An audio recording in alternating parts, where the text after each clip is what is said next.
You've expanded the team. Obviously, the app is doing well and is profitable, so you're able to pay for that there. But then you've done another thing, which a lot of indie developers who start out bootstrapped, I don't even know that most people even consider.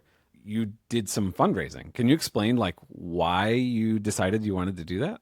Last December, January, I ended up deciding to raise money from a small group of VCs to fund kind of this next stage of growth for the company and the app. At that point, we already were making, I think, in November of last year, the app was making $70,000 a month. I really want to be able to take this as far as I can. I want the category leader to be an app that is authentically part of the community. I think there's such a classic narrative where the early, scrappy, authentic team gets crushed by Yeah. sort of the cash grab, like people who are just in it for the money and they come in with the funding and they just sort of obliterate everybody else.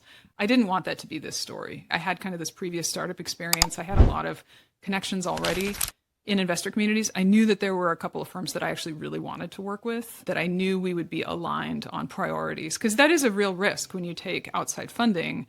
You're sort of inviting other decision makers into the process that aren't necessarily aligned with how you want the business to run. There are a lot of different VCs that have a lot of different approaches, and I knew that being able to work with teams that were really like product focused, that really understood the importance of making a great experience for the users and having that be the driver of growth was possible. So yeah, it seemed like a real kind of like a win-win for both our users and the investors to be able to build something great that could be as big as possible.